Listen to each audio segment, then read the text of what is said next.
Good morning বন্ধুরা, তোমরা সবাই কেমন আছো? শুভ বৃহস্পতিবার। এখন বাজে সকাল প্রায় 9টা বাজতে যায়। আমি ঘুম থেকে উঠেছি 8টার সময়। আমি এখন একটু লেট করেই উঠি ঘুম থেকে, যেহেতু কুট্টুসের বাবার ওয়ার্ক ফ্রম হোম চলছে। তবে এই আনন্দ বেশি দিন নেই, এবারে অফিস যেতে হবে ওকে, যখন আমাকে অনেক ভোর ভোর উঠতে হবে। যাই হোক, আমি সকাল 8টায় উঠেছি, কিন্তু এখন 9:45 বাজে। ফুলের জন্য ওয়েট করছিলাম, ফুল দেবে তারপরে তো আমি স্নানে ঢুকবো। তো যাই হোক, ফুল টুল দিয়ে গেল, তারপরে আমি এই যে স্নানে ঢুকেছি, ভালো করে ফেস ওয়াশ করে নিলাম।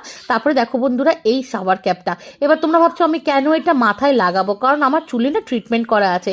আর ট্রিটমেন্ট করালে না রোজ চুলে জল লাগানো যায় না। আমি সপ্তাহে 2 দিন শ্যাম্পু করি, ব্যাস। তারপরে আমি এরকম শাওয়ার ক্যাপ দিয়ে স্নান করি, যাতে চুলটা আমার ভিজে না যায়। তারপরে আমি চান টান করে নিলাম। দেখো বন্ধুরা, তোমাদের সাথে গল্প করতে করতে আমার স্নানও হয়ে গেল।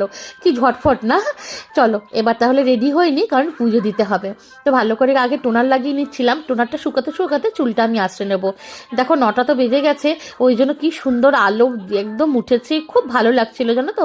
আর স্নান করে আসার পর তো এমনি ঠান্ডা লাগে না।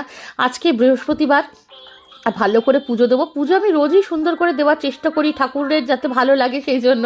ঠাকুররা তো আমাদেরকে ভালো রাখার জন্য, ঠাকুররা সব সময় চিন্তা করে, তাই না? তাই আমাদেরকে তো তার জন্য একটু তো চিন্তা করতে হবে। আহামরি তো কিছুই আমরা তাদের জন্য, তেনাদের জন্য করতে পারি না, সেই স্পর্ধাটুকুও নেই। কিন্তু যতটুকু আমরা নিজেদের ক্ষমতা অনুযায়ী আমরা করে থাকি, তাই না বন্ধুরা? তো এই যে দেখো, আমি একদম পুজো দেওয়ার জন্য রেডি হয়ে নিয়েছি। পুজো দেওয়ার আগে একটু কর্পূর জ্বালিয়ে নিলাম। এই গন্ধটা যখন পুরো ঘরে ছড়ায় না, মনটা শান্ত হয়ে যায়। তোমাদের সাথে কথা বলতে বলতে আমার পুজোটাও হয়ে গেল। আর পুজোটা হয়ে যাওয়ার পরে প্রসাদগুলো আমি নামিয়ে নিয়েছিলাম দেখো। এরপরে প্রসাদ একটু মুখে দিয়ে আমি বেডরুমে চলে আসলাম। বেডরুমের সামনে একটুখানি রোদে মুখটা লাগাতে না খুব ভালো লাগছিল জানো বন্ধুরা। ড্রেস চেঞ্জ করে নিলাম, এবার বিছানাটা গুছিয়ে নিচ্ছি, কারণ কুট্টুসের বাবা বাজারে গেছে কুট্টুসকে আর সন্ধ্যা দুজনকে নিয়ে। তো এতক্ষণ কি বাসি বিছানা ফেলে রাখবো? ওই জন্য আমি বিছানাটা ভালো করে গুছিয়ে নিলাম।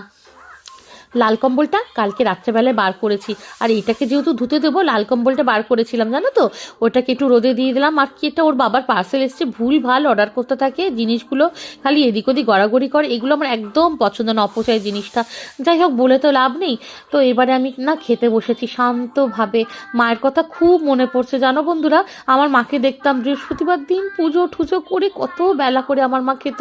হয়তো তার মতন এত কষ্ট আমি করতে পারি না, এতক্ষণ এত সংসারে কাজ হয়তো আমি করতে পারি না, কিন্তু তারপরও যতটুকু পারি আমি করার চেষ্টা করি। আজকে জানো, মুড়ি আলু সেদ্ধ খেয়েছি, কারণ কুট্টুসের বাবা বলেছিল ওর বাবার ভালো লাগছিল না, পেটটা ভার, আমারও পেটটা ভার ছিল।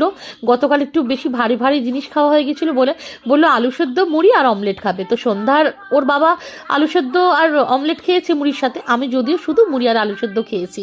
এইদিকে তোমাদের সাথে গল্প করতে করতে বন্ধুরা আমার রান্নাও হয়ে গেছে, একদম পেঁপে আলু